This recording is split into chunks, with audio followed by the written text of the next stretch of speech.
सभी बच्चों को नमस्कार। आप सभी का स्वागत है। कैसे हैं आप सभी लोग? सारे बच्चा पार्टी आ जाओ खटाखट फटाफट। नमस्कार हिमांशी, हेलो वसुदेव, दीपक, लालू यादव, उर्मिला, अंशु, सिया, गौतम कुमार, रजत कुशवाहा, उर्मिला जी, कैसे हैं आप सभी लोग? सर आप बहुत अच्छा पढ़ाते हैं, थैंक यू सो मच लाडले बंदर। स्वागत करना चाहूंगा आप सभी बच्चों का दिल से।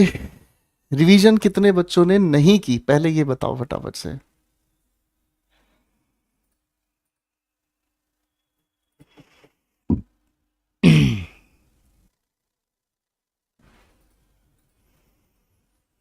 चलिए जी, Sagar Jaiswal, love you so much sir, thank you मेरे छोटे भाई, thank you so much.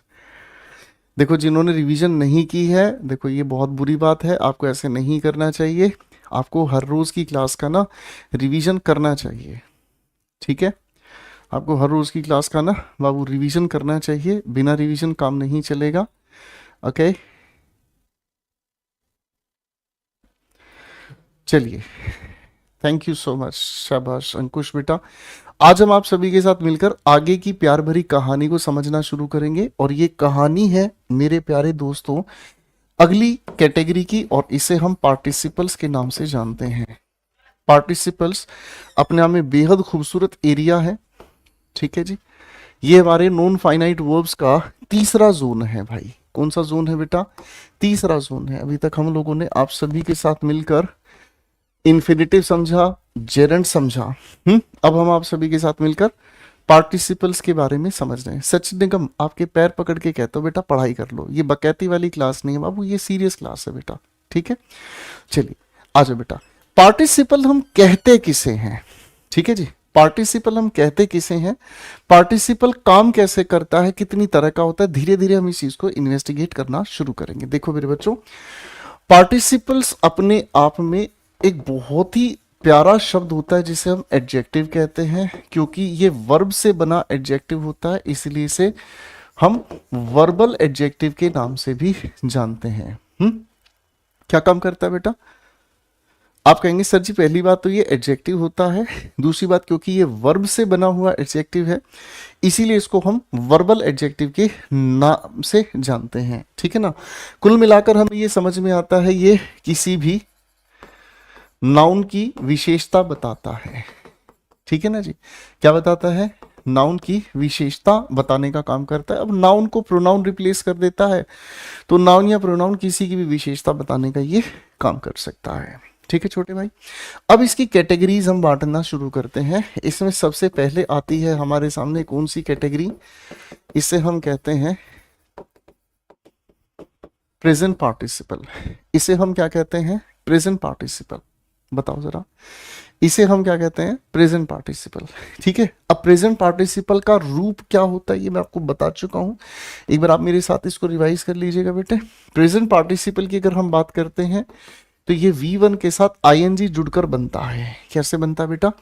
V1 के साथ जुड़कर ING ये बनता है, ठीक है भाई? ये तो हो गई हमारी प्यारी सी पहली खूबसूरत सी बातचीत, ठीक है दोस्तों? ओके, ये होगी हमारे सामने बातचीत, ठीक है? हाँ कि ना? अब जब ये V1 के साथ ING के साथ जुड़ने का काम करता है, तो ये ऊपर मैं आपके सामने लिख ही चुका हूं कि एग्जैक्टली काम क्या करता है। ये अपने आप में काम तो एडजेक्टिव की ही करता है ना?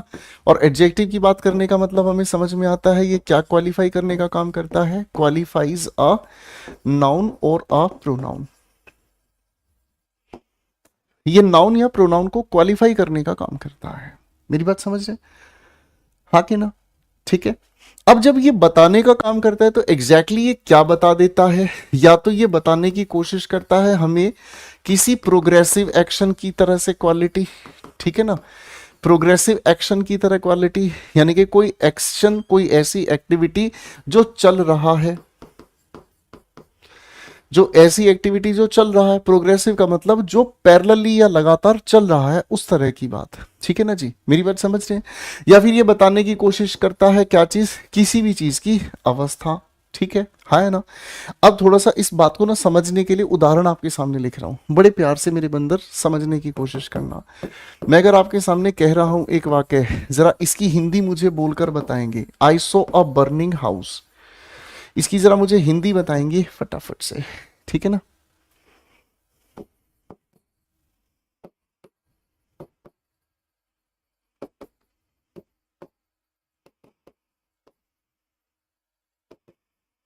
चलो भाई,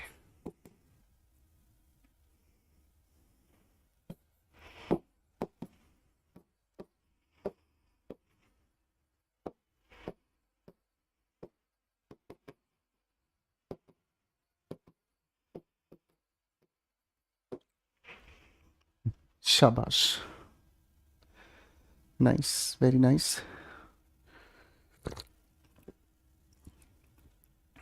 शाबाश शाबाश।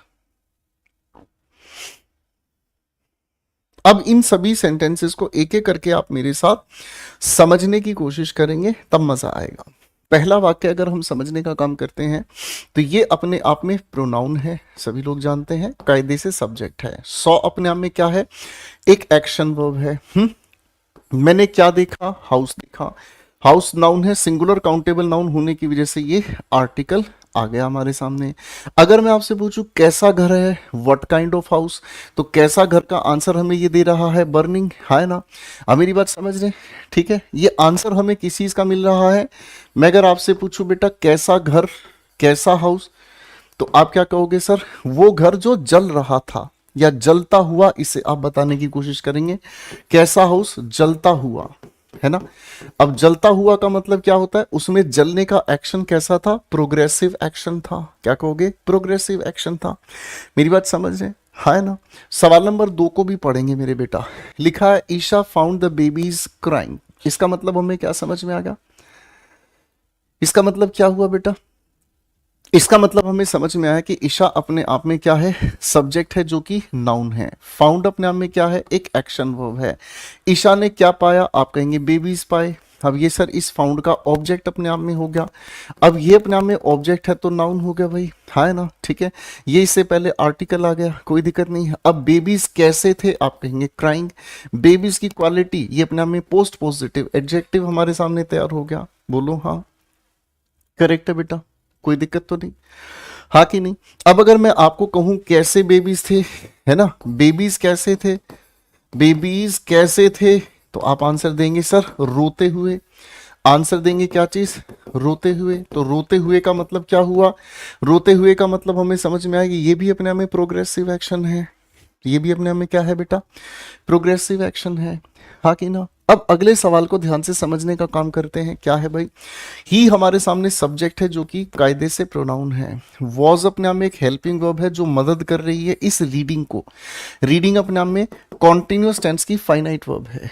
क्या है, कॉन्टिन्यूअस टेंस की फाइनाइट वर्ब है। जब इन दोनों को एक दूसरे के साथ हम मिलाएंगे तो ये पास्ट की सूचना हमें दे रहा है। ये फाइनाइट वर्ब में आईएनजी जोड़ने से ये बन गया क्या हमारे सामने, पास्ट कॉन्टिन्यूअस टेंस। क्या बन गया, पास्ट कॉन्टिन्यूअस टेंस। अब इस पास्ट कॉन्टिन्यूअस टेंस की वर्ब का ऑब्जेक्ट अपने आप में क्या है, ये लिखा हुआ स्टोरी।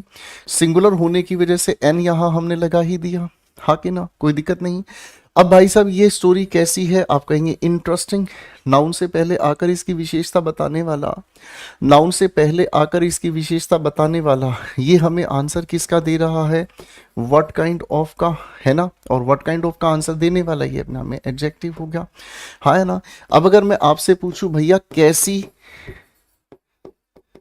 स्टोरी, मैं अगर आपसे पूछूं कैसी स्टोरी, तो आपका जवाब क्या होगा बेटा, कैसी स्टोरी का मतलब जो इंटरेस्ट जगा दे, ठीक है ना, जो क्या जगा दे, इंटरेस्ट जगा दे।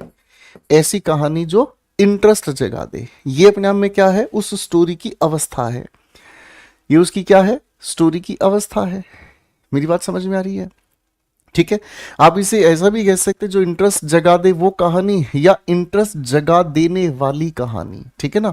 इसको आप ऐसे भी लिख सकते हैं, इंटरेस्ट जगा देने वाली स्टोरी। अर्थ को समझने की कोशिश करना, क्योंकि ये अर्थ आप लोगों को बहुत दूर तक मदद करेगा मेरे भाई, ठीक है मेरे भाई, ओके मेरे भाई। चले थोड़ी सी बात को आगे, ठीक है, हाँ कि ना, इजी। अगले सवाल पे आ जाओ बेटा, अगले सवाल पे आ जाओ बेटा, ठीक है ना। अब देखो मैंने आपके सामने एक वाक्य लिखा, थोड़ा सा इस वाक्य की ध्यान से पहचान करना। He is walking with the help of a walking stick. ठीक है ना।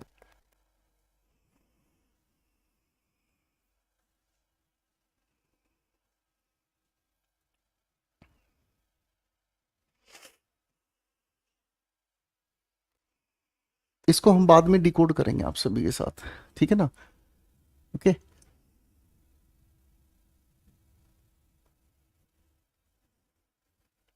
लिख ही देता हूं।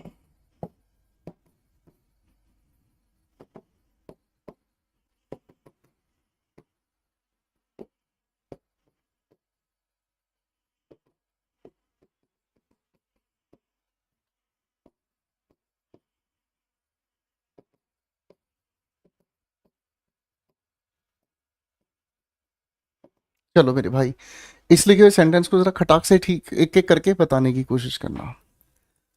शाबाश बेटा खुशवीर, बहुत बढ़िया मेरे बेटा, बहुत बढ़िया बेटा। आप लोगों से एक सवाल पूछना चाहूंगा बेटा, ये वॉकिंग अपने आप में क्या है, ये वॉकिंग अपने आप में क्या है, ये वॉकिंग अपने आप में क्या है? चलिए बेटा फटाफट से बताइए।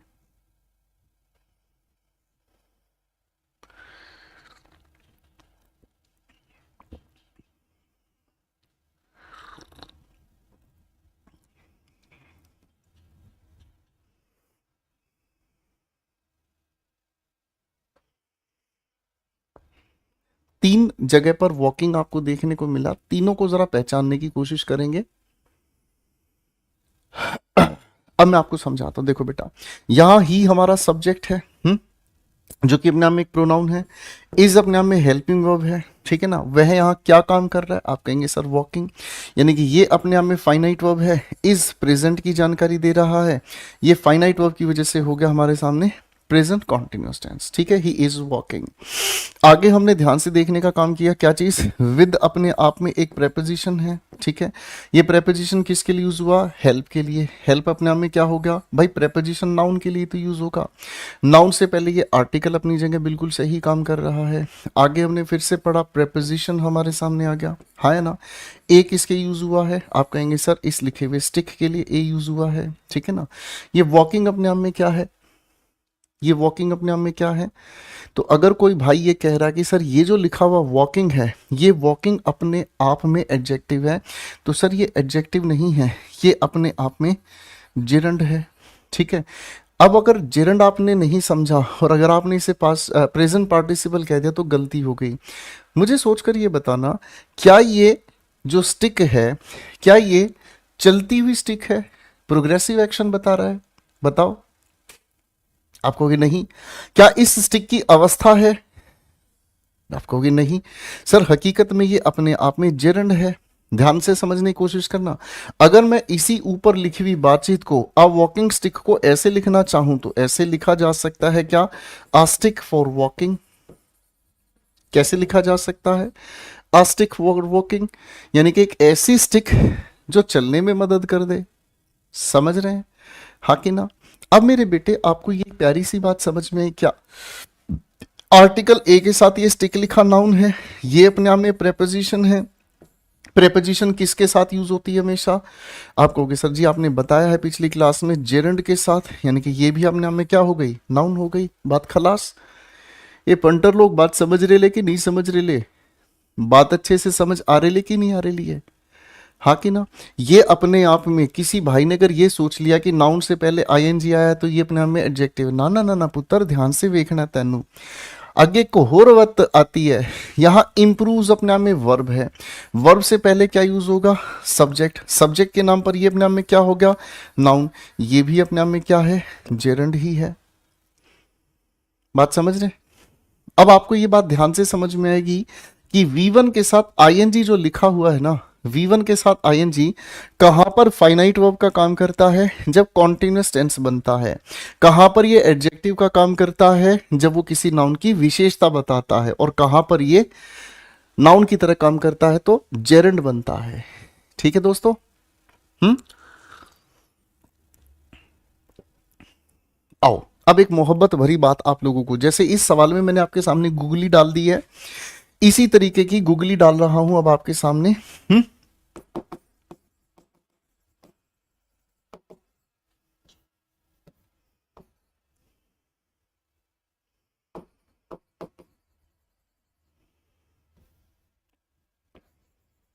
Swimming costume.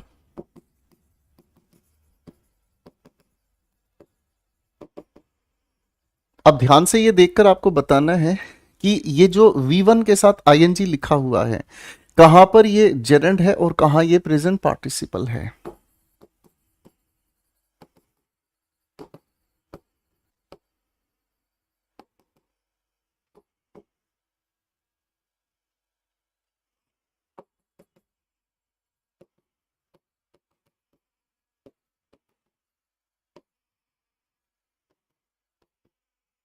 Subject verb agreement में भी इसका सवाल आपसे पूछा जाता है। सब्जेक्ट वर्ब एग्रीमेंट का एक टॉपिक आपको पढ़ाया जाता है स्वाति दहिया, तो उसमें भी ये चीज आपको समझनी पड़ेगी। ये बहुत प्यारा गहरा खूबसूरत सा कॉन्सेप्ट है, ठीक है जी, है ना।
चलिए,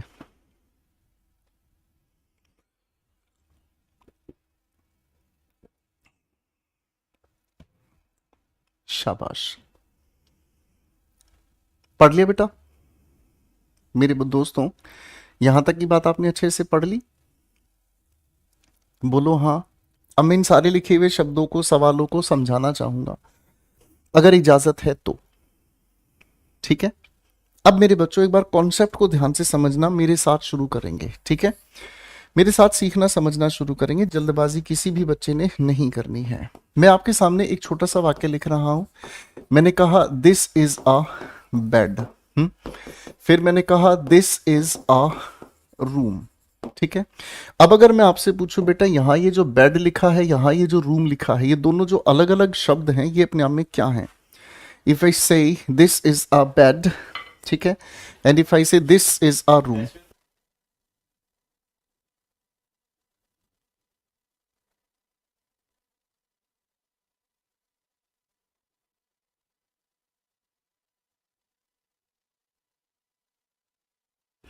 शाबाश। तो बेटा आप कहोगे सर जी ये भी अपने आप में नाउन है, ये भी अपने आप में नाउन है। अब अगर मैं आपके सामने मेरे बच्चों ये वाक्य ऐसे बना दूं, this is a bed room, तो आप क्या कहोगे सर, तो आप क्या कहोगे सर, जल्दी से बताओ।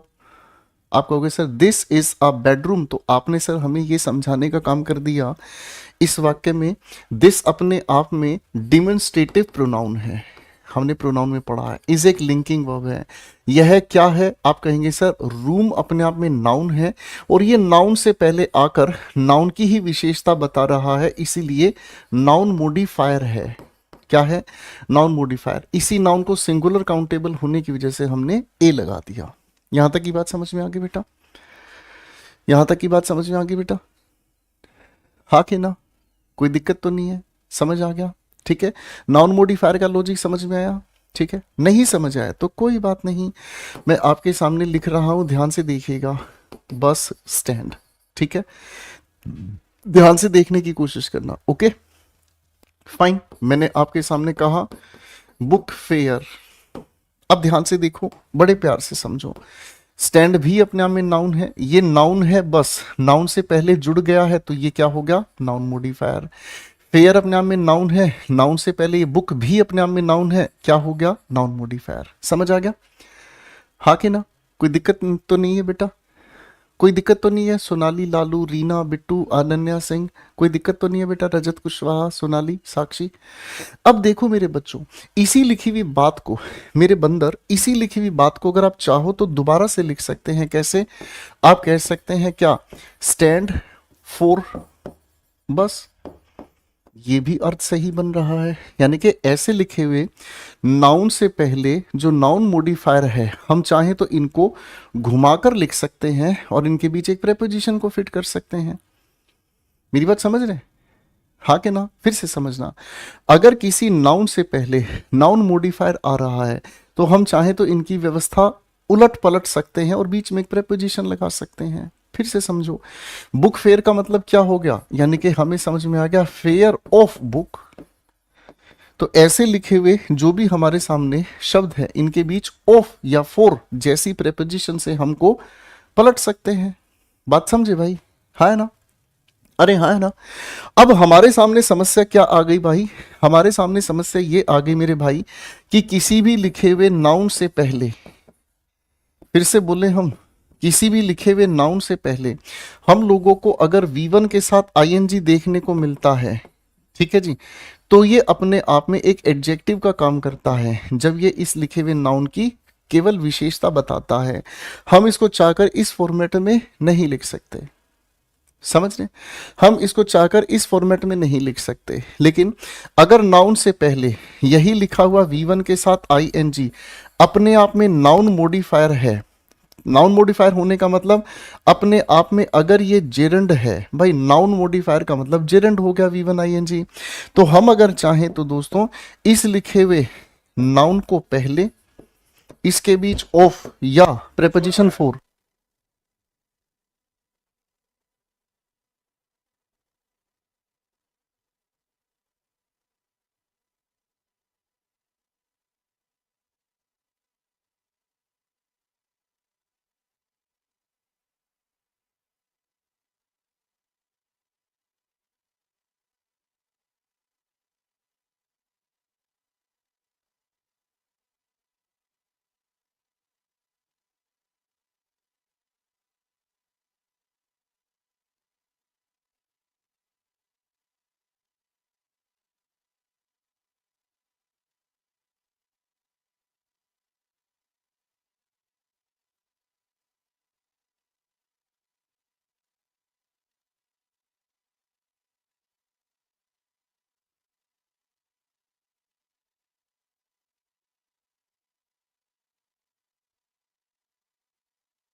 माफ कीजिएगा बेटा, छोटी सी बातचीत की वजह से चला गया था। मैं वापस आ गया हूँ उत्सव भाई।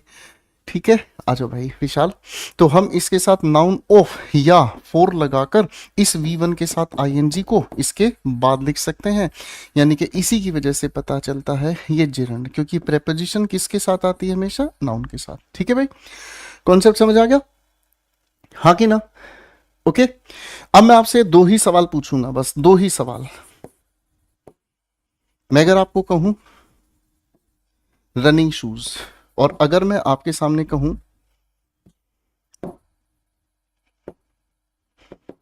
मैं अगर आपको कहूं रनिंग बिजनेस, एक बार बेटा इन दोनों में ध्यान से बताओ, यहां जो रनिंग है वो जेरेंड है या प्रेजेंट पार्टिसिपल? यहां जो लिखा है वो जेरेंड है या प्रेजेंट पार्टिसिपल? हमें भी मिलवा दो। अरे नहीं नहीं, वो एक टीचर आए थे बेटा कुछ बात करने के लिए। अब आपको पता ही है सारा दिन क्लास में होता है, तो कोई भी टीचर अगर कुछ कहना चाहता है तो वो बीच में ही आते हैं। पवन भाई पढ़ाई पे ध्यान दो बेटा, क्लास चलते वक्त नमस्ते बाजी में मत पढ़ा करो भाई। क्लास चलते वक्त सिर्फ पूरा फोकस पढ़ाई पे होना चाहिए भाई।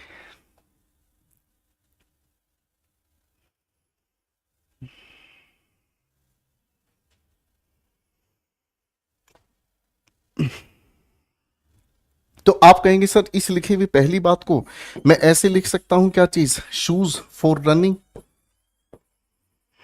ठीक है जी, इसी की वजह से हमें पता चल गया है ये अपने आप में जेरंड है। ठीक है, अब यहां लिखा रनिंग बिजनेस, मैं यहां बिजनेस फॉर रनिंग नहीं लिख सकता। तो आप कहेंगे सर इस लिखे हुए नाउन से पहले ये अपने आप में कुछ और नहीं एडजेक्टिव का काम कर रहा है, और इसी वजह से ये प्रेजेंट पार्टिसिपल ही बन गया है। गुरुजी खत्म हो गई बात। ठीक है भाई, करेक्ट होगी बात।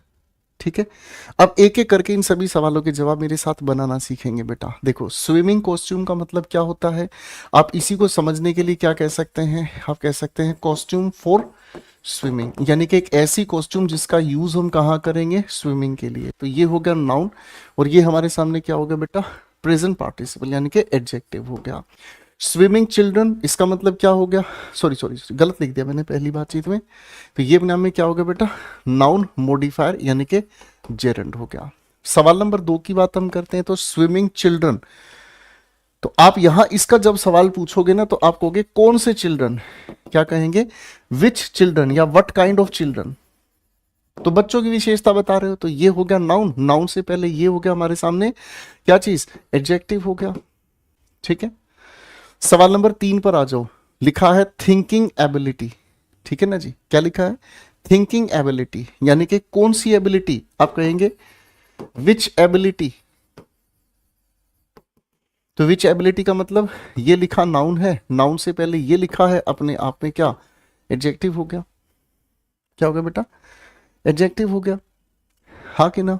आगे लिखा है flying birds is are hard to catch. ठीक है, यहां हमारे सामने हमें पहले ये देखना होगा कि इन दोनों में क्या आपस में रिलेशन है। फ्लाइंग बर्ड्स का मतलब विच बर्ड्स, फ्लाइंग बर्ड्स का मतलब कौन सा हो गया? विच बर्ड्स। ये विच का आंसर हमें अगर दे रहा है या व्हाट काइंड ऑफ का आंसर दे रहा है, तो नाउन से पहले ये हो गया हमारे सामने एडजेक्टिव। अब यही लिखा हुआ नाउन इसका सब्जेक्ट बनता है, और इसी के अनुसार आर हम लिखेंगे। ठीक है ना? अगर हिंदी से हम समझें कौन सी बर्ड्स मुश्किल है पकड़नी, तो आप कहेंगे सर उड़ती हुई बर्ड्स। ठीक है, हाँ कि ना? अगला सवाल देखेंगे, लिखा है boring movies is are hard to enjoy. मैं अगर आपसे पूछूं भाई साहब कौन सी मूवीज, आप कहेंगे सर ये हमारा सब्जेक्ट है नाउन। ठीक है, ये हमारे सामने विच का आंसर दे रहा है।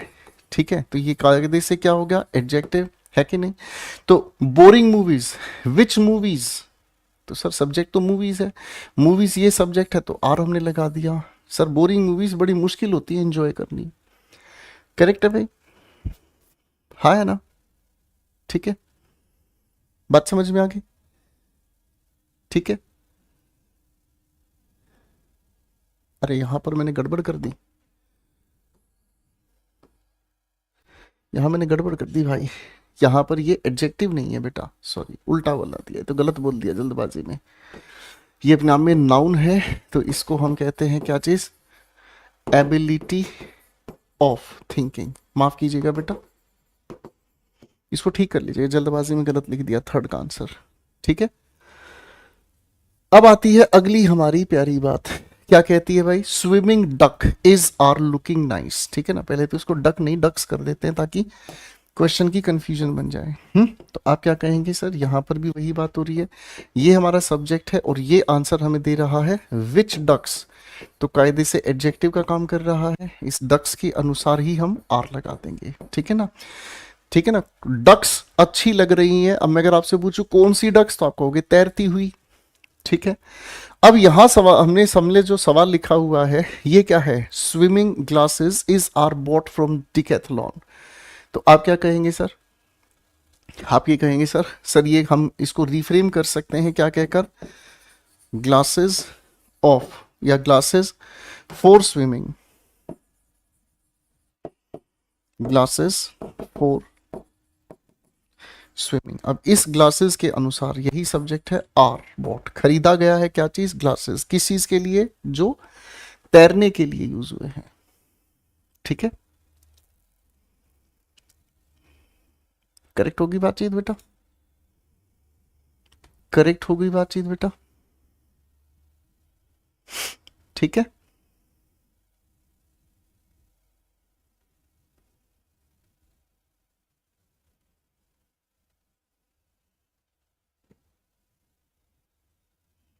ओके। चलो थोड़ा और आपको इस चीज के बारे में समझाता हूं, क्योंकि ये जो है ना अच्छे से आपको पता होना चाहिए, इसके बेसिस पर सब्जेक्ट वर्ब एग्रीमेंट आपको परेशान करता है। ठीक है ना, ओके। ये तो आप लोगों को अच्छे से समझ आई गया ना, जो फॉर्मेट मैंने आपको यहां बताया है, या और अच्छे से समझाऊं, बोलो, और अच्छे से समझा देते हैं भाई, क्या ही बिगड़ जाएगा भाई, है ना। V1 के साथ ING कभी कभी नाउन से पहले यूज होता है, और ये काम करता है अपने आप में किस चीज का, नाउन मॉडिफायर का, किस चीज का काम करता है, नाउन मॉडिफायर का। हम अगर इसको चाहें तो दोबारा से भी लिख सकते हैं, कैसे लिख सकते हैं बेटा इसको हम दोबारा से, हम अगर चाहें तो इस लिखे हुए नाउन को पहले लिख सकते हैं ऑफ या फोर इसके साथ जोड़कर इस नाउन मॉडिफायर को हम बाद में लिख देंगे, नाउन मॉडिफायर को हम इसके बाद लिख देंगे। ठीक है, ये लिख सकते हैं, हाँ है ना, कोई दिक्कत तो नहीं है। जैसे इसका उदाहरण मैं सामने ही लिख दूं आपके, है आप सभी के घर में एक बहुत ही प्यारा सा बर्तन है जिसका नाम है क्या चीज, फ्राइंग पैन। इसको दोबारा से कैसे लिखेंगे बताना,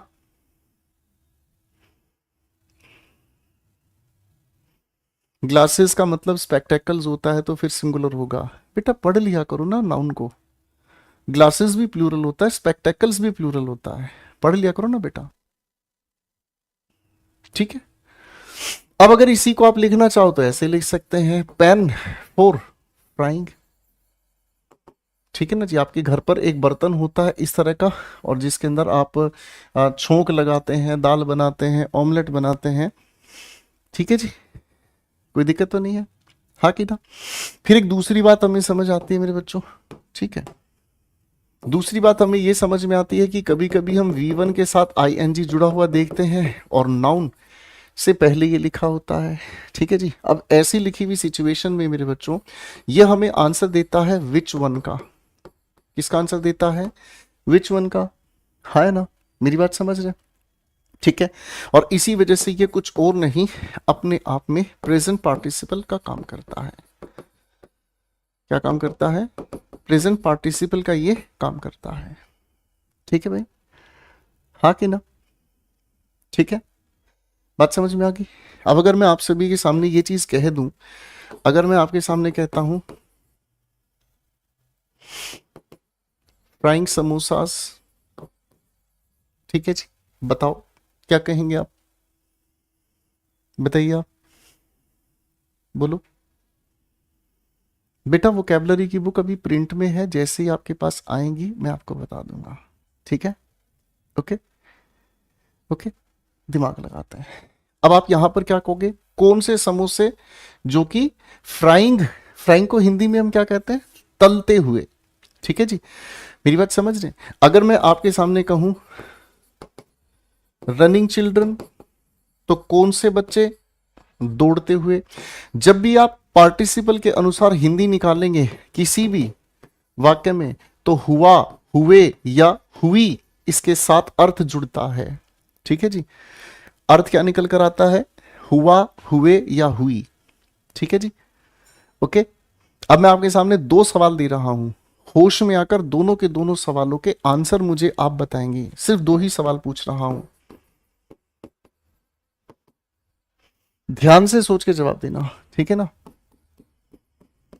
स्मोकिंग पर्सन, स्मोकिंग रूम, इन दोनों सवालों में ध्यान से पहचान के बताना स्मोकिंग क्या है। इन दोनों में स्मोकिंग को पहचान कर बताना क्या है, तभी पता चलेगा मुझे कि आप अच्छी तरह से मेहनत कर पा रहे हैं या नहीं।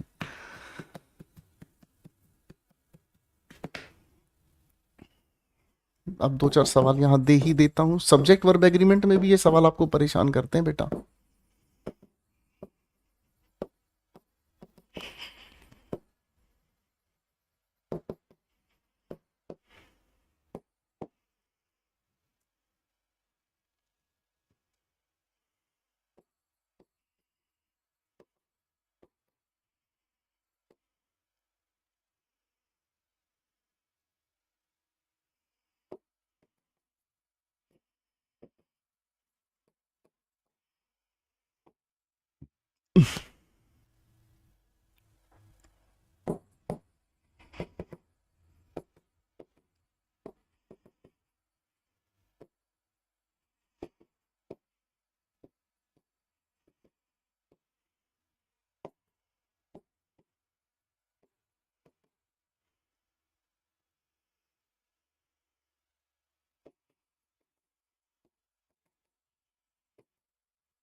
शाबाश, जवाब दीजिएगा।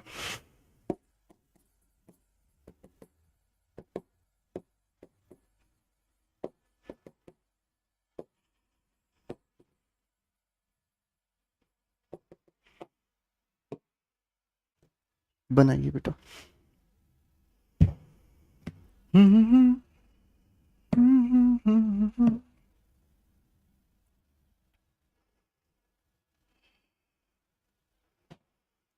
जावेद, बुक के बारे में बेटा मैं आपको यूट्यूब पे भी अपडेट कर दूंगा, बैच में भी अपडेट कर दूंगा, आप बिल्कुल परेशान नहीं होंगे बेटा।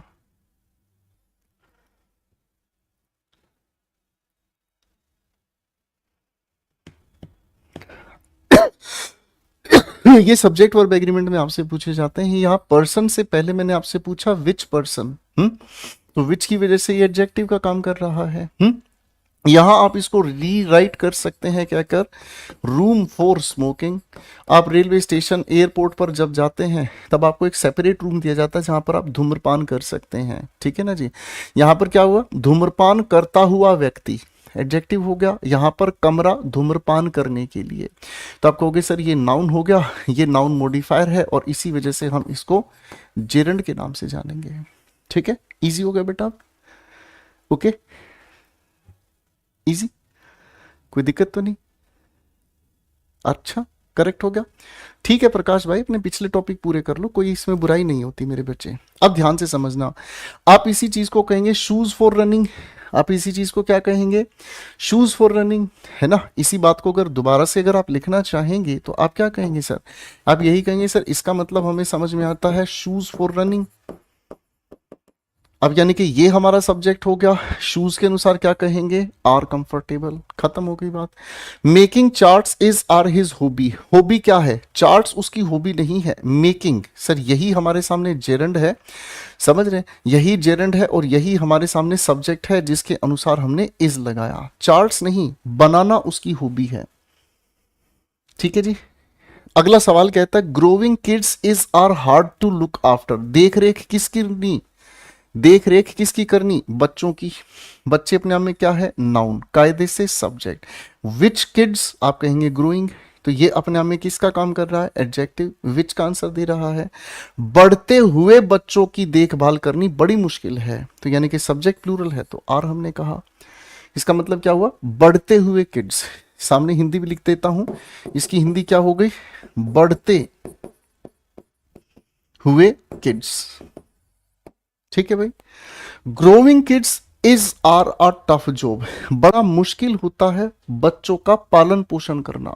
ठीक है ना, तो यहां ग्रोइंग हमारे सामने सब्जेक्ट है और ये अपने आप में जेरंड है।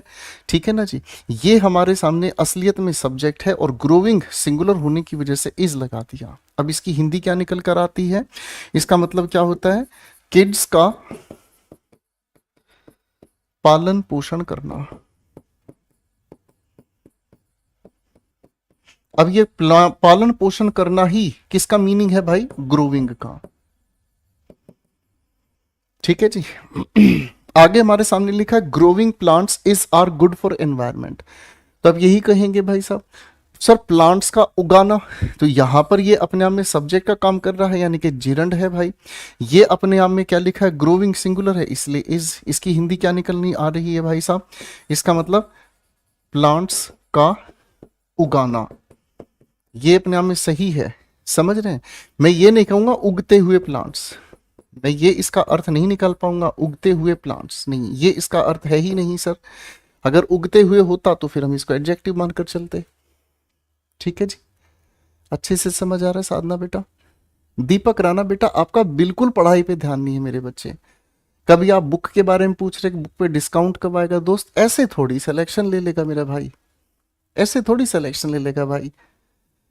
बताओ भाई, कितनी बार मैं आपको एक छोटी सी बात बताऊं, क्लास जब चल रही है तो आपका पूरा ध्यान पढ़ाई पर, कंटेंट पर होना चाहिए। आप अपना टाइम पास करने में लगे पड़े हो, किताब कब आएगी, ये कब आएगा, वो कब आएगा, डिस्काउंट कब आएगा। आप गलत कर रहे हो अपने साथ, मेरे साथ नहीं। आप अपना नुकसान कर रहे हो बेटा। यहाँ इतनी गहरी बात बताई जा रही है, अगर किसी सामान्य बच्चे को दे दिया जाए उसको सारी उम्र समझ नहीं आएगा कि ये इस किस वजह से आया। वो प्लांट्स को देखकर आर कर देगा और आप मान ही नहीं रहे हो भाई। कोई नहीं भाई, करो आप, आपको अच्छा लग रहा है तो मैं थोड़ी रोक सकता हूं। पोएम्स उसकी फेवरेट नहीं है, पोएम्स को लिखना, तो लिखना का मतलब ये सब्जेक्ट हो गया, जेरंड हो गया। ठीक है, इस लिखे हुए सब्जेक्ट के अनुसार सिंगुलर है तो हमने इज लगा दिया। समझ में आ गया बेटा,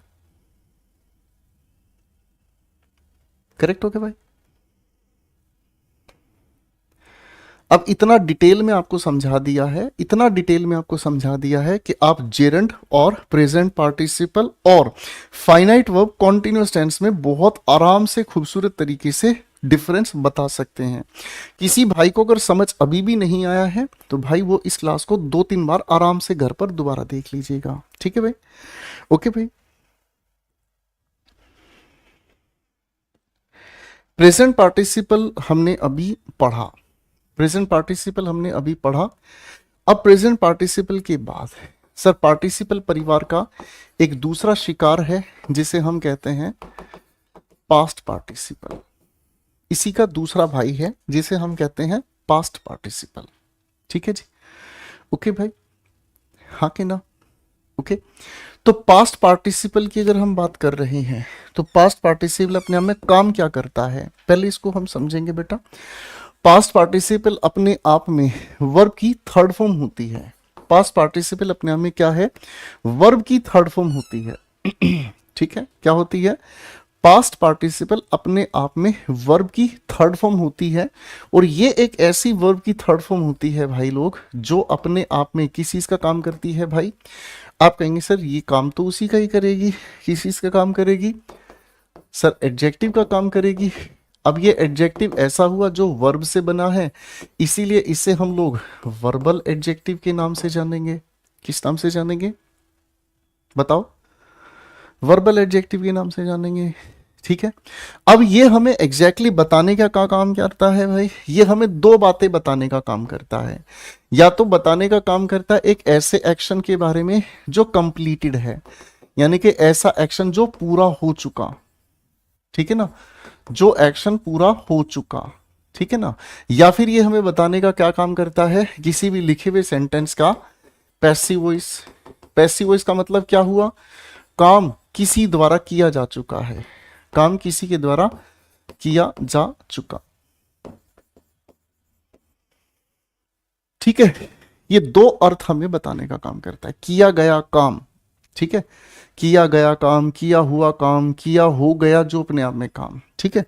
अब इसको समझाने की अगर मैं कोशिश करता हूं तो ध्यान से देखना बेटा, 3 वाक्य आपके सामने लिख रहा हूं, ठीक है। I saw a burnt house, ध्यान से पढ़ना बेटा, ठीक है ना।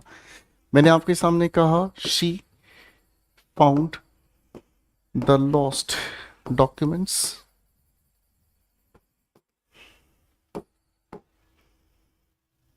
ठीक है जी।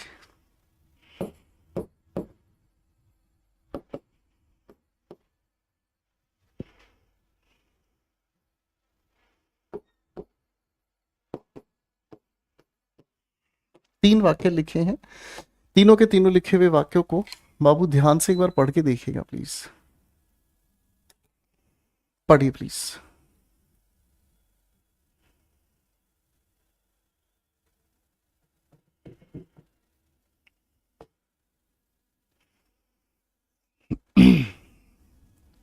ठीक है भाई, आइए अब मैं इन तीनों वाक्यों को आपको समझाने का प्रयास करूंगा, आप ध्यान दीजिएगा बेटा। देखो, आई हमारे सेंटेंस का सब्जेक्ट है, जो कि कुछ और नहीं एक प्रोनाउन है। सर सॉ अपने आप में एक वर्ब है, देखने का काम किया है। इस लिखी हुई ट्रांजिटिव वर्ब का ऑब्जेक्ट क्या है, लिखा हुआ हाउस है। ये अपने आप में ऑब्जेक्ट है, नाउन है, और इसी नाउन की वजह से यहाँ ए यूज हुआ। अब मैं अगर आपसे पूछूं कौन सा घर, विच हाउस, तो आप कहेंगे बर्न्ट, यानी कि ये अपने आप में एडजेक्टिव, ठीक है। अब अगर इसका मीनिंग हम समझने का काम करेंगे तो आप क्या कहेंगे, जला हुआ हाउस, या फिर इसको ऐसे भी कह सकते हैं, जल चुका हाउस, या फिर हाउस जो जला दिया गया, ठीक है जी, या जला दिया गया है। कई सारे अर्थ निकल सकते हैं। अगर आप इसको समझेंगे तो हाउस जो जला दिया गया है ये अपने में पैसिव वॉइस हो गया, ठीक है ना। जो काम हो चुका, जला हुआ हाउस कह देंगे। जो जल चुका, जलने का काम हो चुका, ये भी अपने में क्या हुआ, पैसिव वॉइस ही हो गया। नहीं नहीं, काम पूरा हो चुका है, हाँ है ना, ठीक है भाई, करेक्ट होगी बातचीत, हाँ कि ना, इजी, ओके। चलो अब अगले सवाल पर काम करते हैं। शी हमारे सामने सब्जेक्ट है, जो कि प्रोनाउन है। फाउंड अपने आप में ट्रांजिटिव वर्ब है। उसने क्या पाया, आप कहेंगे सर इस ट्रांजिटिव वर्ब का अगर ऑब्जेक्ट हम ढूंढे तो ये डॉक्यूमेंट्स है ना। ये इस लिखी हुई ट्रांजिटिव वर्ब का ऑब्जेक्ट है, जो कि नाउन है। इसी की वजह से यहाँ पर द आर्टिकल यूज हुआ है। अगर मैं इस डॉक्यूमेंट से पूछूं कौन से डॉक्यूमेंट्स, तो आप कहेंगे लॉस्ट, यानी कि एडजेक्टिव हो गया है। अब अगर हम कहें तो क्या हुआ, आप कहेंगे सर उसने ढूंढे खोए हुए डॉक्यूमेंट्स, ठीक है। या फिर आप इसकी हिंदी निकाल सकते हैं, वो डॉक्यूमेंट्स जो खो दिए गए थे।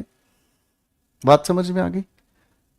बर्न की थर्ड फॉर्म बर्न्ट होती है, जला हुआ। यहां लिखी भी है बेटा हिंदी, पढ़ नहीं रहे हो आप ध्यान से। बर्न का मतलब जलाना होता है। इतना सामान्य सा मीनिंग अभिषेक आप मुझसे पूछ रहे हो। कोई नहीं बेटा, आप ठीक हो जाओगे, आप ठीक हो जाओगे बेटा, ठीक है। अगले सवाल पर आ जाओ। आई हमारा सब्जेक्ट है, जो कि एक प्रोनाउन है। फाउंड ट्रांजिटिव वर्ब है। मैंने क्या पाया, आपने कहा बैग। ये एक ऑब्जेक्ट है, जो कि नाउन है। नाउन से पहले ये लिखा, इसी के लिए आर्टिकल है, ठीक है ना। अब बैग कैसा था, टोन, टोन टीयर की थर्ड फॉर्म टोन होती है, फटा हुआ, यानी कि ये इस ऑब्जेक्ट की क्वालिटी बता रहा है, एडजेक्टिव, यानी कि इसका हिंदी क्या हो गया, फटा हुआ बैग। कोई बात मुश्किल तो नहीं, हाँ कि ना, हाँ कि ना। अब हमें एक छोटी सी बात यहां समझनी होगी, हमें एक छोटी सी बात यहां ध्यान से समझनी होगी।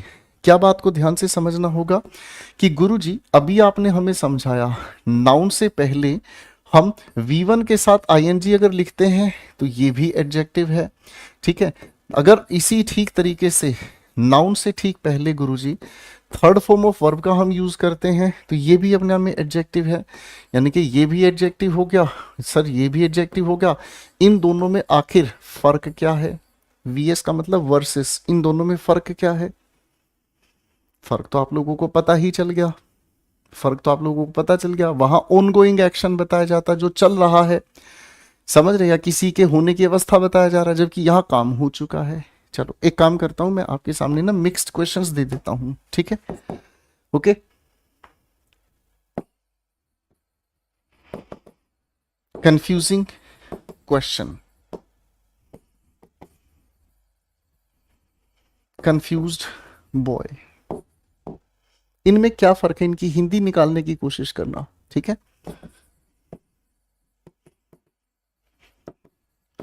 हॉरिफाइंग मूवी, ठीक है? Horrified man. बेटा आप इनकी जरा मीनिंग निकाल के दिखाओ फटाफट से। इंटरेस्टिंग बॉय, इंटरेस्टेड बॉय, बेटा इन सभी की हिंदी निकाल के देखो, खुद समझ आ जाएगा क्या फर्क होता है प्रेजेंट पार्टिसिपल और पास्ट पार्टिसिपल में।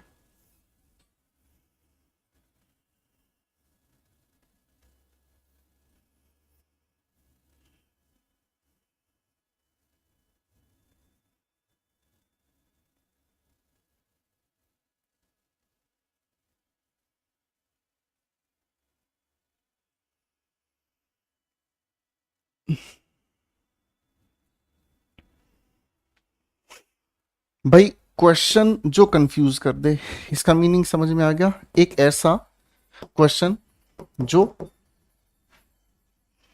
कंफ्यूज कर रहा, ठीक है ना जी, या करता हुआ, ठीक है, और आसान हो जाएगा, करता हुआ, ठीक है जी, फाइन, जो कंफ्यूज करता हुआ है हमारे सामने, ठीक है ना? अब इस कंफ्यूज्ड बॉय की अगर हम बात करते हैं तो हमें समझ में आया बॉय जो कंफ्यूज हो चुका,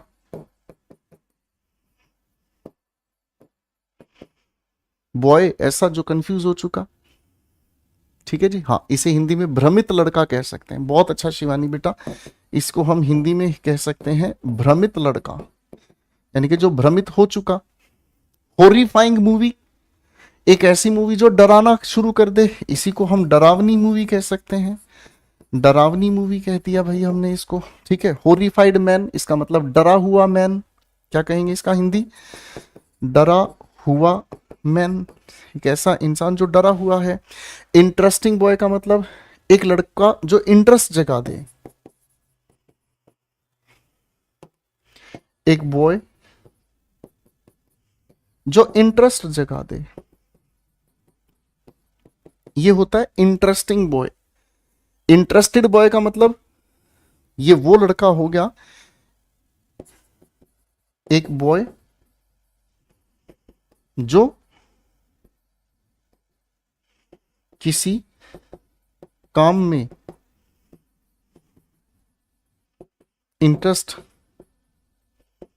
दिखा चुका है, ठीक है जी। डिफरेंस कुछ कुछ समझ आया बेटा?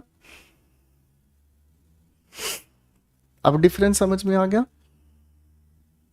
ए बच्चा पार्टी, अब ये डिफरेंस आपके पेपर में क्लोज टेस्ट में आता है, समझ रहे? ये डिफरेंस आपके पेपर में क्लोज टेस्ट में आता है।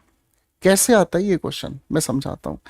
जैसे कोई भी आपके सामने जब क्लोज टेस्ट दिया जाता है, मान लीजिए पूरा का पूरा क्वेश्चन क्लोज टेस्ट का दिया है आप लोगों के सामने, ठीक है भाई, और इसके बीच में एक ब्लैंक है।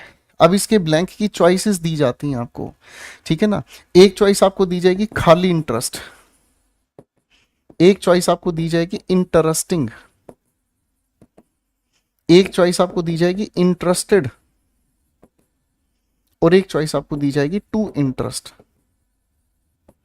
अब ये चारों के चारों फॉर्म को देखोगे ना आप, जब इन चारों की चारों फॉर्म को आप ध्यान से देखोगे तो आपको ये समझ में आएगा सर ये जो इंटरेस्ट है ना ये बेर इन्फिनेटिव है। इंटरेस्टिंग अपने आप में जेरंड भी हो सकता है, कॉन्टिन्यूअस टेंस की फाइनाइट वर्ब भी हो सकती है, ये अपने आप में प्रेजेंट पार्टिसिपल भी हो सकता है। इंटरेस्टेड अपने आप में थर्ड फॉर्म ऑफ वर्ब है, ये पास्ट पार्टिसिपल भी हो सकता है, परफेक्ट टेंस की थर्ड फॉर्म भी हो सकती है, और अगर हम चाहें तो इसी थर्ड फॉर्म के आधार पर हम इसे पैसिव में भी यूज कर सकते हैं। और टू इंटरेस्ट अपने आप में इन्फिनिटिव है। अच्छे से समझ आ गया?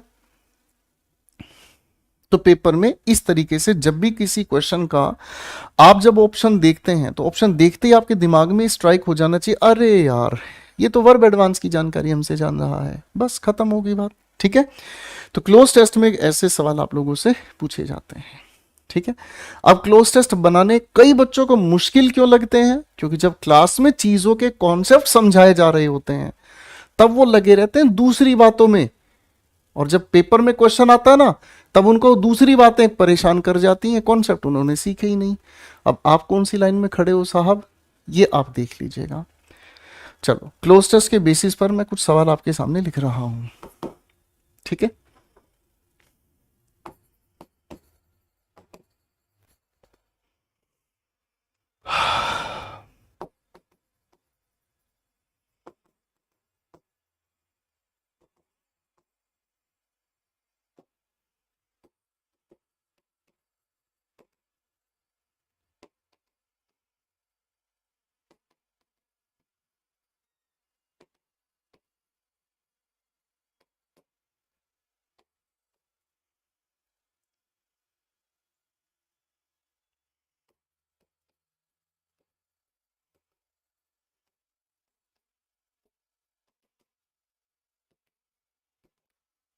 ये टॉपिक सीरियस है, ये टॉपिक मेहनत करना चाहता है।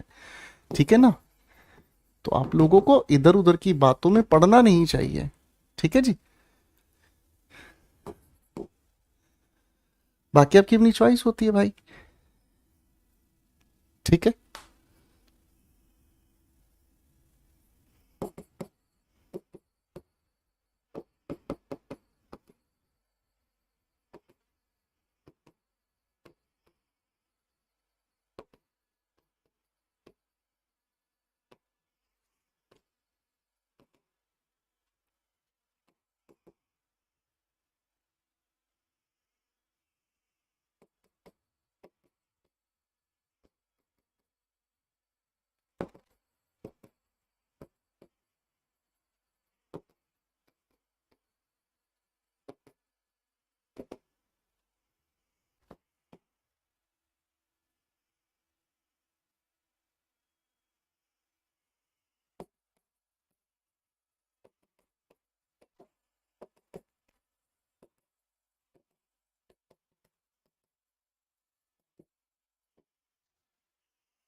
क्लोज टेस्ट में आएगी ना जब ये चीज, तो आप ध्यान रखिएगा बेटा।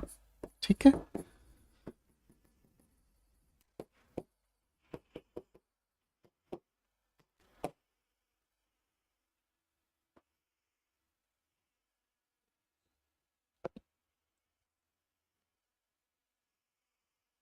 शाबाश।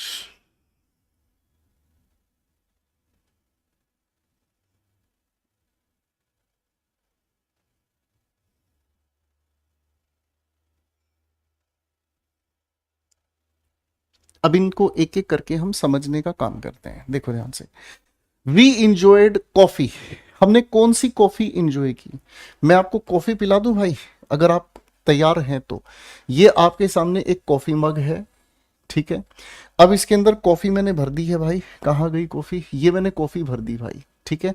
अब ये कॉफी कौन सी है मेरे दोस्त, आप कहेंगे जिससे भाप उड़ रही थी, ठीक है। तो भाप उड़ते हुए कॉफी को हमने एंजॉय किया, मेरी बात समझ रहे हैं, हाँ है ना। भाप जब उड़ रही थी उस कॉफी को हमने एंजॉय किया, यानी कि इसकी अवस्था हमारे सामने है, भाप उड़ते हुए कॉन्टिन्यूटी बता रहा है, तो स्टीमिंग हम लोगों ने यहां पर मार्क कर दिया। क्या मार्क कर दिया, स्टीमिंग हम लोगों ने यहां पर मार्क कर दिया। करेक्ट है भाई, हाँ कि ना। सवाल नंबर 2 पर काम करते हैं, वी इंजॉयड स्टीम्ड या स्टीमिंग मोमोज। अब इसके दो मतलब हैं, इसके दो मतलब हैं। आपको मोमोज खिला दो भाई, ये आ गई भाई आपके सामने मोमोज की प्लेट, ठीक है भाई साहब, हाँ है ना। अब इसके अंदर मोमोज रख देता हूं आप लोगों के सामने, ठीक है। चलो आपके लिए पीले पीले मोमोज मंगा दिए हैं भाई साहब, ठीक है। और ये इसके अंदर डाल दी है लाल रंग की चटनी, ठीक है भाई। अब मोमोज जो होते हैं ना, उसको लेकर दो अर्थ निकल कर आते हैं। पहला अर्थ हमें क्या समझ में आता है बेटा, पहला अर्थ हमें समझ में आता है भाप से पके हुए। पहला अर्थ हमें क्या समझ में आया, भाप से पके हुए। तो बाबू इसका मतलब हमें समझ आ रहा है सर, स्टीम्ड का मतलब होता है भाप से पके हुए। इसका अर्थ अपने आप में बिल्कुल सही है, क्योंकि मोमोज जो है वो भाप से ही पके हुए होते हैं। क्या मेरी बात समझ रहे हैं, हाँ है ना। राहुल यादव बिल्कुल नहीं पढ़ना बेटा, मां कसम खा के बिल्कुल नहीं पढ़ना है क्लास में, ठीक है बेटा। शिकायतें करते रहो, ठीक है भाई, बहुत अच्छा लग रहा है मेरे बेटा। हमने कौन से मोमोज खाए, जो भाप से पके हुए थे। सर स्टीमिंग का मतलब जिनसे भाप उड़ रही थी, ठीक है जी। भाप उड़ते हुए मोमोज हमने खाए, तो दोनों ही यहां पर अपनी जगह सही है। बहुत सारी ऐसी चीजें हैं जो भाप से पकाई जाती हैं, मेरी बात समझ रहे हैं, हाँ है ना। गॉट इट, मेरी बात समझ में आ गई, ठीक है। बात समझ में आ गई। तो कई ऐसे वाक्य होते हैं जिनके अंदर दोनों ही तरह से हम पार्टिसिपल्स को यूज कर सकते हैं। प्रेजेंट के अनुसार अलग अर्थ बनता है, पास्ट पार्टिसिपल के अनुसार अलग अर्थ बनता है, ये दोनों ही अपने आप में सही होते हैं। सवाल नंबर 2 को ध्यान से देखना बेटा, जैसे हमने इसको समझा ठीक उसी तरीके से हम इस सवाल को भी समझ सकते हैं। They saw the stabbed stabbing man, stab का मतलब होता है किसी को छुरा घोंपना। अब इसका मतलब क्या हो गया बेटा, ये नाउन से पहले अगर स्टैब्ड मैं कह देता हूं तो इसका मतलब जिसे छुरा घोंपा गया, यानी कि ये वो इंसान है जिसको छुरा घुसा हुआ था, छुरा लग चुका था, सभी ने उस इंसान को देखा, यानी कि जिसको छुरा मारने का काम हो चुका था। ये हो गई हमारे सामने पहली बात, ठीक है। और ये कौन इंसान हो गया, स्टैबिंग मैन, यानी कि छुरा घोंपते हुए, छुरा घोंपते हुए।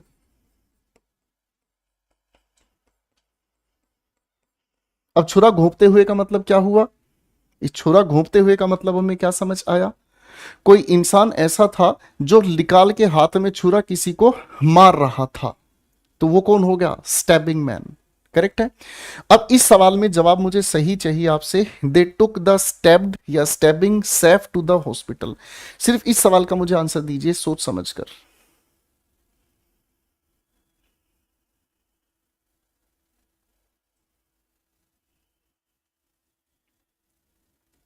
बताइए। अब आप ये कहेंगे सर देखो, सैफ अली खान को हॉस्पिटल ले जाया गया, सैफ अली खान ने किसी को छुरा थोड़ी मारा था, उसको छुरा घोंपा गया था, तो यही इसका आंसर होगा, ठीक है भाई, हाँ या ना। आगे पढ़ते हैं बेटा सवाल नंबर 3 को। तो कभी कभी हमारे सामने दोनों के दोनों पार्टिसिपल्स आ सकते हैं, दोनों का अर्थ अलग अलग हो सकता है। आप कहेंगे चिलिंग वाटर, यानी कि एक ऐसा पानी जिसकी अवस्था है कि वो आपको जमा देगा, ठीक है। और चिल्ड वाटर, जो पानी अपने आप में जम चुका है। करेक्ट है भाई। सवाल number 3, we are looking for interesting या interested candidates. Sir interesting candidates को कोई नहीं ढूंढ रहा होता जो इंटरेस्ट जगा दे, हम तो उन कैंडिडेट्स को ढूंढ रहे हैं जो इंटरेस्टेड होते हैं किसी काम को करने में, है ना, जो इच्छित हो चुके हैं। समझ रहे हैं? तो इससे पहले यही अपनी जगह सही अर्थ बना रहा है। ठीक है, इंटरेस्टेड कैंडिडेट का मतलब क्या समझ में आया? यानी कि जो काम करने के लिए तैयार हो चुके। अगला सवाल, द टीम एक्सटिंग्विश्ड, टीम ने बुझाया। अब बुझाएंगे किसको? बुझे हुए झोपड़े को या जल मतलब जो जलते हुए झोपड़े को या जले हुए झोपड़े को? बताओ। यहां क्वेश्चन नंबर 4-5 का आंसर देना। टीम ने जांच पड़ताल की किसकी? बर्निंग हट की या बर्न्ट हट की? बताओ बताओ भाई, बताओ बताओ। तो आप कहोगे सर जब बुझाएंगे तो बुझाएंगे जलते हुए को। जांच पड़ताल किसकी करेंगे? जो जल चुका। जलते हुए की जांच पड़ताल करना तो इसका मतलब खुद भी मर जाएंगे भाई। कॉमन सेंस समझ में आ गई बेटा? क्वेश्चन को डिकोड करने की सेंस समझ में आ गई बेटा? अनिरुद्ध दिमाग लगाना सीख लिया बेटा? ठीक है। मूवी कैसी है? आप कहेंगे सर इंटरेस्टिंग है। तो सर इंटरेस्टिंग होती जो इंटरेस्ट जगा दे, मूवी इंटरेस्टेड थोड़ी होगी। करेक्ट आंसर हो गया भाई। न्यूज कैसी है? शॉक्ड। शॉक्ड का मतलब तो जिसको झटका लगा हुआ। शॉकिंग जो झटका लगाने की एक्टिविटी कर दे। हाँ कि ना? अब अगर आखिरी सवाल देख लेते, द मैंगो इज रोटिंग या रोटन? बताओ बताओ बताओ। अगर मैं कहता हूं जो आम सड़ा हुआ है यानी कि सड़ने का काम हो चुका, तो इसका मतलब क्या हुआ? अगर सड़े हुए के अर्थ की बात हम करते हैं तो ये अपने आप में सही है, पास्ट पार्टिसिपल से काम चलेगा। ठीक है। द मैंगो इज रोटिंग, इसका मतलब क्या हुआ? सर जो आम है वो सड़ रहे हैं। क्या कहेंगे? क्या कहेंगे? मैंगो जो है वो सड़ रहे हैं। तो इस हिसाब से आप यहां रोटिंग लगा देंगे। और ऐसे मामले में ये अपने आप में कुछ और नहीं, फाइनाइट वर्ब का काम कर रहा है कॉन्टिन्यूअस टेंस के अनुसार। ठीक है जी? ओके, ठीक है जी, फाइन। अब यहां मुझे आपको एक छोटी सी बात और बता देनी चाहिए जो आपके काम आ सकती है। ध्यान से समझिएगा। सबसे पहली, अगर हम सब्जेक्ट के बाद लिंकिंग वर्ब लगाते हैं तो हम इसके साथ आईएनजी लगा सकते हैं। दूसरी बात, सब्जेक्ट के साथ अगर हम लोग किसी भी हेल्पिंग वर्ब का यूज करते हैं, क्या बोले हम? अगर सब्जेक्ट के साथ हम हेल्पिंग वर्ब लगाते हैं, क्या कहें? हेल्पिंग वर्ब लगाते हैं, तो V1 के साथ भी आईएनजी हम लगा सकते हैं। ठीक है ना? इन दोनों का फर्क आप लोगों को समझना होगा। सब्जेक्ट के बाद अगर लिंकिंग वर्ब लगाते हैं तो ये अपने आप में काम करता है प्रेजेंट पार्टिसिपल का, यानी कि एडजेक्टिव का। ठीक है, इसका एडजेक्टिव का। बात समझ रहे हैं? फाइन। ऐसी लिखी हुई सिचुएशन में हमारे सामने क्या मीनिंग निकलता है? ऐसी लिखी हुई सिचुएशन में हमारे सामने हुआ, हुए या हुई ऐसा अर्थ निकलता है। समझ रहे? ठीक है, लिंकिंग वर्ब की वजह से एडजेक्टिव है।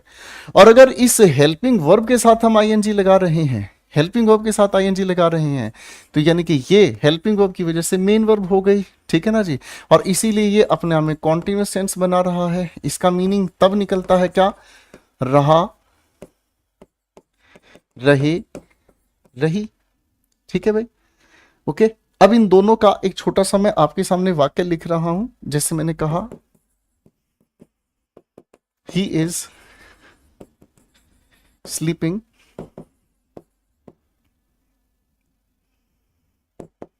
He is interesting. दोनों के दोनों वाक्यों में ध्यान से सोच के बताना कि कहां पर फाइनाइट वर्ब कंटिन्यूस की है और कहां पर प्रेजेंट पार्टिसिपल है। जल्दी से बताएं।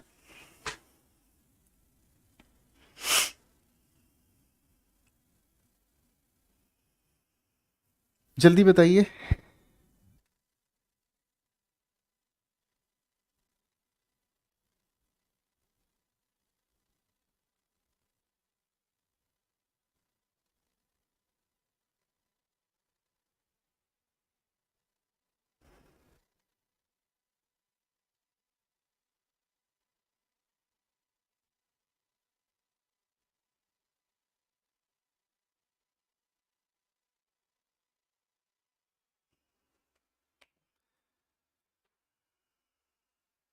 इजी समझ आ गया? तो अब आप कहेंगे सर अब इसमें कोई भी बात मुश्किल नहीं है गुरुजी। सर ही इज स्लीपिंग, वह है सो रहा, तो इसका मतलब हिंदी क्या निकालेंगे? वह सो रहा है। तो ये फाइनाइट वर्ब हो गई गुरुजी। ही इज इंटरेस्टिंग, इंटरेस्टिंग का मतलब उस इंसान को देखकर इंटरेस्ट आ रहा है। क्या समझ में आया? यानी कि उसके अंदर हमें क्या देखने को मिल रहा है जो हमारा इंटरेस्ट जगा दे, है ना। यानी कि ये अपने आप में एडजेक्टिव हो गया, ये लिंकिंग वर्ब है जो क्वालिटी बता रहा है इस ही की। ठीक है, ओके। ये दिमाग लगाने वाली कहानियां हैं भाई, ये दिमाग लगाने वाली कहानियां हैं भाई। ठीक है दोस्त, ये ऐसे काम नहीं चलेगा दोस्त। ठीक है, पहले यहां तक आप थोड़ा सा पढ़ के आइएगा बेटा। ठीक है, अगली क्लास में हम थोड़ा सा गहराई पर और आगे लेके चलेंगे इसी कहानी को। ठीक है, क्योंकि अभी इसके आगे समय इजाजत नहीं दे रहा है। अगर आप चाहें तो मैं 10 मिनट एक्स्ट्रा पढ़ा सकता हूँ। बोलो क्या कहना चाहेंगे, बोलो जरा भाई, क्योंकि आज समझाने का काम थोड़ा ज्यादा हो गया था। बताओ। दिलीप बाबू बाद में देखा करो बेटा क्लास, क्यों परेशान होते हो भाई।